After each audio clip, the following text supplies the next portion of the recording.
भूमिका जो जनता ने तय की है, हम लोग सरकार में तो नहीं हैं, तो विकास का काम करना हम लोग की जिम्मेवारी नहीं है, हम लोग कर भी नहीं सकते हैं। हम लोग विपक्ष में भी नहीं हैं, हम लोग सदन में बैठकर सरकार की आलोचना करने के लिए भी नहीं हैं।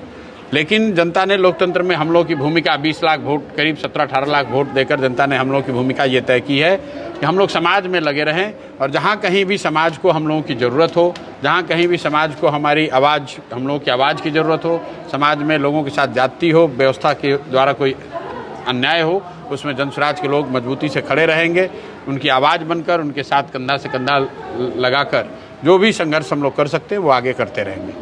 ये सर आश्रम से जो है शुरुआत, आप राजनीतिक का जो है पटना में एक आश्रम आपका बना है, वहाँ से आप शुरुआत करने वाले हैं और अभी पता चला है कि उदय सिंह जी जो राष्ट्रीय अध्यक्ष है वो 1 साल के लिए जो है ड्रॉप हो गया राजनीति से। नहीं, क्या है दोनों का कोई तालमेल नहीं है, दोनों अलग विषय है।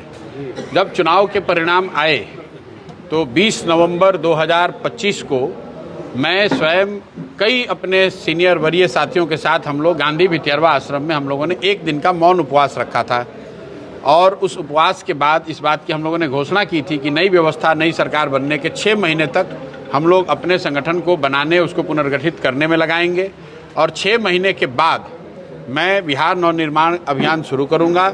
मैंने उसके साथ ये भी घोषणा की थी कि अब जब तक बिहार में बदलाव न हो जाए तब तक मैं किसी घर में, आवासीय परिसर में न रह के आश्रम में, समाज के बीच में रहूँगा। तो ये घोषणा 20 नवंबर को की गई और ठीक 20 मई को 6 महीने के बाद मैं उस आश्रम में गया हूँ। दूसरा जो आपने सवाल किया उदय सिंह जी के बारे में, उदय सिंह जी हम लोग के वरीय साथी हैं, मेरे से व्यक्तिगत तौर पे भाई जैसे हैं, जनसुराज में बने हुए हैं। जनसुराज के आज भी राष्ट्रीय अध्यक्ष उदय सिंह जी हैं।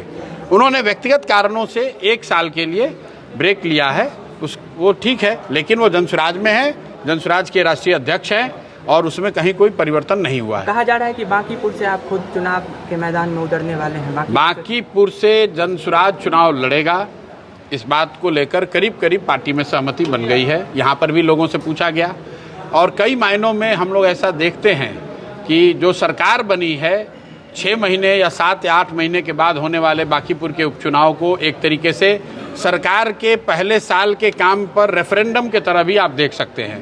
तो जनसुराज ऐसा समझता है कि बांकीपुर में अगर कोई दल भाजपा को हरा सकता है तो वो जनसुराज ही है, क्योंकि राजद और कांग्रेस पिछले 40-45 वर्षों से वो सीट जीतने की बात तो छोड़ दीजिए, आधा मत भी लेकर नहीं आते हैं, बड़े मतों से हारते हैं।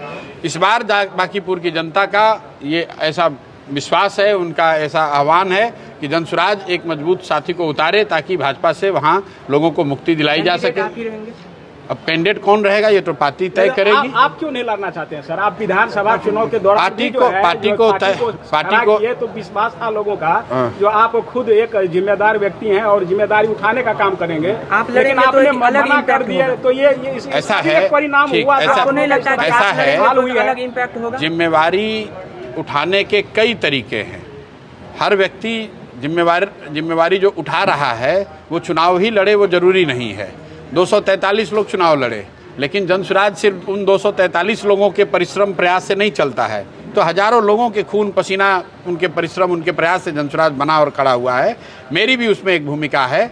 उस समय पार्टी में मैंने इसका ऑलरेडी उत्तर दिया हुआ है कि उस समय की बाध्यता को देखते हुए मैंने चुनाव नहीं लड़ने का निर्णय लिया और पार्टी का निर्णय वो था।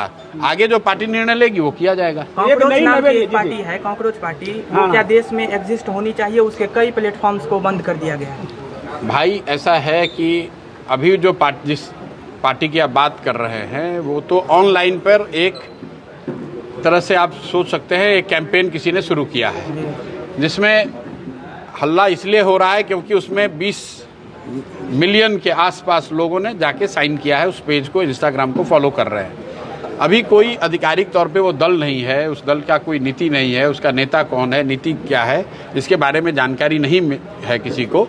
इतना ज़रूर है कि अगर 20 मिलियन लोग किसी एक प्लेटफॉर्म पर आकर अपनी बात को सरकार के खिलाफ रख रहे हैं तो ये सरकार के लिए चिंता का विषय होना चाहिए। ये दिखाता है कि समाज में कितनी बड़ी संख्या में लोग अभी की व्यवस्था से नाखुश हैं, आज की व्यवस्था में जो बेरोजगारी है, जो भ्रष्टाचार है, जो बच्चों को परेशानी है, युवाओं को जो परेशानी हो रही है, चाहे वो महंगाई हो, भ्रष्टाचार हो, सिलेंडर की परेशानी है, तेल का दाम बढ़ा हुआ है, खाद नहीं मिलने वाला है, लोग उससे घबराए हुए हैं। तो व्यवस्था के प्रति जो लोगों की आस्था थी, तो वो आस्था में परिवर्तन दिख रहा है। उस आस्था में जो एंग्जाइटी आई है, उसका परिणाम है कि कोई